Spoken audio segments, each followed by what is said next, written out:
بسم الله الرحمن وعهدنا الرحيم إلى إبراهيم وإسماعيل أن طهرا بيتي للطائفين والعاكفين والركع السجود. وقال عز من قائل: ولا تباشروهن وأنتم عاكفون في المساجد. بسم اللہ الرحمن الرحیم. بہت سی چیزیں وہ ہیں جن کی وجہ سے اعتکاف باطل ہو جاتا ہے. سب سے پہلی چیز کیا ہے؟ جماع. اگر کوئی انسان اپنی زوجہ کے ساتھ حالت اعتکاف میں جماع کر لے تو اس کا اعتکاف باطل ہو جائے گا. بلکہ احتیاط واجب کی بنا پر اگر شہوت کے ساتھ بوسہ لے لے یا چھو لے تب بھی اس کا اعتکاف باطل ہو جائے گا. دوسری چیز جس کی وجہ سے اعتکاف باطل ہوگا وہ ہے استمنا. احتیاطی واجب کی بنا پر حرام ہے. اسی طرح خوشبو کا سونگھنا، یعنی ہر طرح کے گھاس پھوس جو خوشبودار ہو اگر اس کو لذت کے ساتھ سونگھ رہا ہے تو اس کا اعتکاف باطل ہو جائے گا. لیکن اگر لذت کے بغیر سونگھا ہے تو اشکال نہیں ہے. اسی طرح بیع اور شراء یعنی خرید و فروخت، بلکہ احتیاط واجب کی بنا پر مطلق تجارت کرنا اس کے لیے جسے کہا جائے منع ہے. لیکن اگر تو لہذا خرید اور خریدنا کوئی چیز یا کوئی چیز بیچنا حالت اعتکاف میں یہ چیز اعتکاف کو باطل کر دیتی ہے. لیکن اگر ضرورت کی خاطر اگر کوئی چیز خریدنا چاہتا ہے بیچنا چاہتا ہے جائز ہے، کوئی اشکال نہیں ہے. مثال کے طور پر مسجد میں کھانے پینے کا انتظام نہیں ہے مثلا اعتکاف کرنے والوں کے لیے، اب یہ اپنے کھانے کے لیے خریدنا چاہتا ہے خرید سکتا ہے، کوئی اشکال نہیں ہے. اسی طرح بحث کرنا. بحث کرنے کا مقصد کیا ہے؟ اب چاہے بحث کسی دنیاوی معاملات میں ہو یا دینی معاملات میں ہو. مقصد کیا ہے؟ مقصد یہ ہے اپنا علم ظاہر کرنا دوسروں پر. یہ مقصد کیا ہے؟ دوسروں پر غالب آنا. تو اس صورت میں یہ بحث اعتکاف کو باطل کر دے گی. لیکن اگر بحث کا مقصد کیا ہے؟ دین کا اظہار، دین حق ثابت کرنے کے لیے، مثلا جسے حق ثابت کرنا ہے، مولا کائنات کے متعلق کوئی مسئلہ ہے، امامت کا مسئلہ ہے، خلافت کا مسئلہ ہے، یا کوئی غلط بیانی سے کام لے رہا ہے، آپ اس کی اصلاح کرنا چاہتے ہیں اور بحث کر رہے ہیں. آپ کا مقصد علم کا اظہار نہیں ہے یا کسی پر اپنے آپ کو غالب کرنا مقصد نہیں ہے، بلکہ آپ کا مقصد کیا ہے؟ صحیح دین اس تک پہنچانا.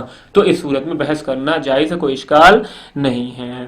تو لہذا ان تمام چیزوں کی بنا پر اگر کسی ایک چیز کو بھی انجام دیا، جماع، استمنا، خوشبو کا سونگھنا یا خرید و فروخت کرنا یا بحث کرنا، ان چاروں پانچوں چیزوں میں سے کسی ایک چیز کو بھی اگر انجام دے دیا اعتکاف کرنے والے نے تو اس کا اعتکاف باطل ہو جائے گا. اب چاہے اس نے رات میں انجام دیا ہو ان چیزوں کو یا دن میں انجام دیا ہو، اگر جان بوجھ کر انجام دیا ہے. لیکن اگر بھولے سے انجام دیا ہے تو اعتکاف باطل نہیں ہوگا.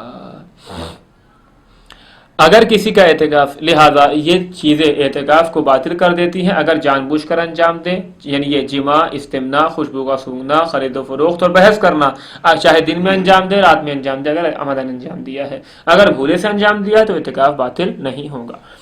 اگر کسی کا اعتکاف باطل ہو جائے، یعنی جسے کہا جائے ان محرمات میں سے کسی ایک کے ذریعے، مثلا اس نے جماع کر لیا، استمنا کر لیا، کوئی چیز خوشبو وغیرہ کو سونگھ لیا لذت کے ساتھ، یا خرید و فروخت کر لیا، بحث کر لی، تو اگر اس کا اعتکاف واجب معین تھا تو قضا کرنا اس کے اوپر واجب ہے. واجب معین کیا؟ مثلا آپ نے منت مانی تھی کہ اگر میرا فلاں کام ہو گیا تو میں 21 رمضان، 22 رمضان اور 23 رمضان اعتکاف کروں گا، اور آپ اعتکاف میں چلے بھی گئے اور آپ نے اپنے اعتکاف کو باطل کر لیا، تو اس اعتکاف کی قضا کرنا آپ کے اوپر واجب ہے.